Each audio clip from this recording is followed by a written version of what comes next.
Well, congratulations, America. We have yet another self-inflicted debt ceiling crisis on our hands. The last time we were in this mess was 2011, when a Democratic president was dealing with the fallout of a Republican administration that went hog wild on spending after cutting taxes. Everything old is new again in the good old US of A. UNFTR. So the last time we faced a grudge match over raising the debt ceiling, the Tea Party band of Republicans had just taken over the U.S. Congress. This wing tried to tie the annual raising of the national debt to social spending, despite two things having nothing to do with one another. In effect, the argument then, as it is today, essentially went like this. We won't allow the Treasury Department to borrow more money to pay for pre-existing debt until you slash spending down the line. Potentially risking, your grandmother's health care and making it harder for poor people to live. It's funny how defense spending never enters the picture at a time like this. Fun fact, Congress has acted on the debt ceiling 78 separate times since 1960, according to the Treasury Department, 29 times under a Democratic president and, wait for it, 49 times under a Republican. So that MSNBC talking point you've probably heard ad nauseum is actually true. During the Tea Party reign of terror in Congress, three prominent figures who called themselves young guns, yes, they actually referred to themselves as that, were Paul Ryan, Eric Cantor, and Kevin McCarthy. That Kevin McCarthy. These were Ayn Rand acolytes who believed in a balanced budget and that entitlements should be privatized. They were instrumental in forcing then-Speaker John Boehner to play a ruthless game of chicken with President Obama over the debt ceiling. So McCarthy is the lone survivor in Congress of the Young Guns and going back to the 2011 playbook, pledging to cut Social Security, Medicare, and the IRS as part of a broader strategy to reduce spending. Of course, McCarthy and his allies have not publicly released their plan to avoid a default, nor have they acknowledged that Trump had the third biggest primary deficit growth in history, according to ProPublica, behind only George W. Bush, who started 2 wars, and Abraham Lincoln, who was paying for the Civil War. Biden, as it stands, has dismissed the premise that such negotiations be contingent on government spending, so that's good. But as this fight drags out, there are a few things worth dissecting. First, let's be clear. The looming debt crisis is not the same as a government shutdown. In fact, it's worse. While a shutdown is definitely chaotic because we can see the impact firsthand, the furloughing of workers, the shutdown of parks and other services, for example, a default could do terrible damage on the economy and make life miserable for people who rely on social programs like Medicare and Social Security. Another thing, we have to demystify the whole concept of public debt. There's this idea that because China holds so much of our debt, it can theoretically tank the US economy at any time. We'll get into that a bit later, but just know this.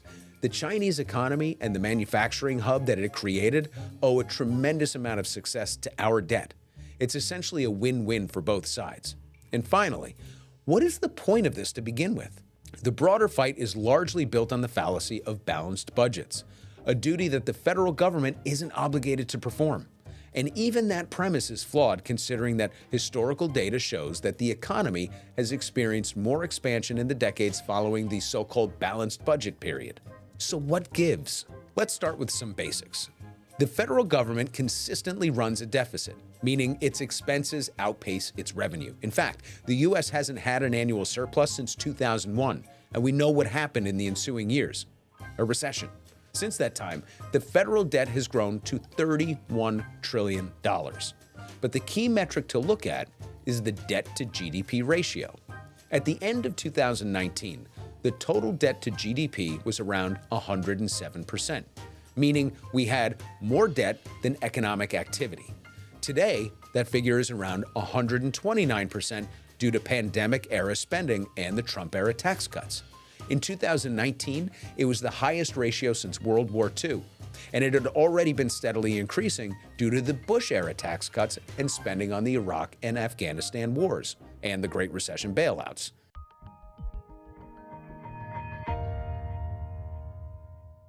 Just for some context, by the way, Japan's debt to GDP ratio is 1,300%, and they own the largest amount of U.S. public debt, not China. So let's talk about the types of debt and who actually owns it. Here's what happens. The Treasury Department sells securities to investors and other countries, the most notable being China because of the disproportionate media attention associated with its U.S. debt holdings there. But according to the Congressional Budget Office, by the end of 2019, 10 countries with the largest holdings in order were Japan, China, the United Kingdom, Brazil, Ireland, Luxembourg, Switzerland, the Cayman Islands, Hong Kong, and Belgium. Obviously, China isn't the only nation that wants a piece of the pie. Why? Because the United States is still the best investment in the world. Over the years, there's been a great deal of fear-mongering about the China-U.S. debt holdings, much of it fueled by speculation that China could eventually dump it all and presumably send the U.S. financial system into a spiral. That's just not how it works. It's actually the reverse, because such a scenario would be pretty bad for China's economy. But first, some perspective. Yes, China holds a lot of our debt, but it's about 3% of our outstanding treasuries. The far majority of our debt, about 2/3, is actually held by the American people. China's economy has thrived since it began acquiring U.S. debt to support its export economy, which started to build up at the beginning of this century. Who do they export stuff to? Us. In 2000, China owned $60 billion of U.S. treasuries, and now it's just under $1 trillion, while Japan remains the largest debt holder at just over $1 trillion. And since 2009, China's been the largest exporter in the world. So that begs the question, would China leverage its treasury holdings to severely damage the U.S. economy? Of course not. It's an easy source of positive return on investment. The China narrative is a red herring. The bigger concern for U.S. taxpayers shouldn't be its global rivals, but the wealthy from inside looking to capitalize on the crisis. If the economy defaults on its debt, millions of Americans may lose access to certain federal benefits for a time, such as Social Security, Medicare, and Medicaid. Again, the government has never intentionally defaulted on this stuff, so much of the potential fallout to the economy and people's lives is really uncertain. The government, of course, will essentially go line by line and have to prioritize payments. And bondholders are betting that they'll be first to secure their payments. Here's what could happen in this scenario, which is totally par for the course for America's heavily financialized economy.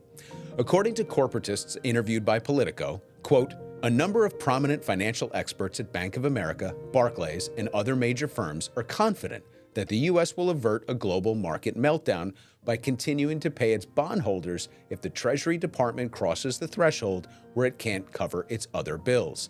They think the U.S. can do so by withholding funds for things like benefits owed to individual Americans or payments to firms doing business with the government." It's a truly evil scenario, and one that was tested during the Obama administration by the so-called young guns.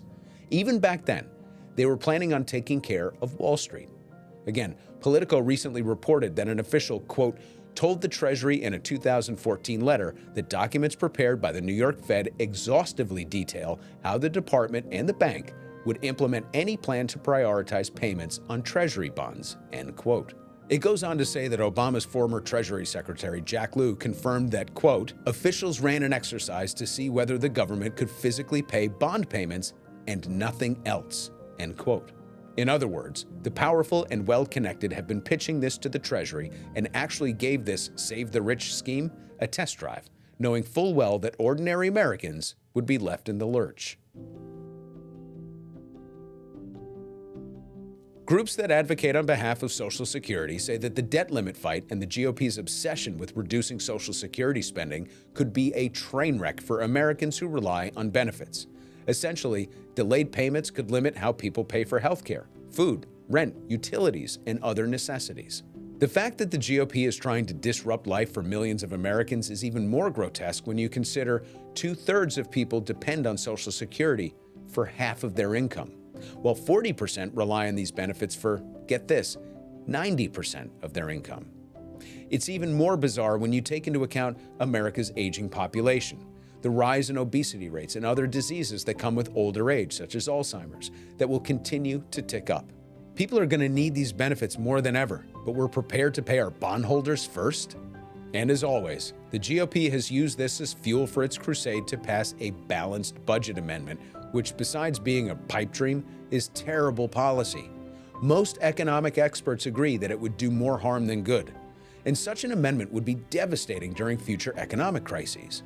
On our podcast, we did a full episode on the concept of modern monetary theory, which essentially holds that the top currency sovereign nations in the world not only can run deficits to keep the global economy running, they have to. You don't have to be a proponent of this specific theory to understand or believe in it, mind you.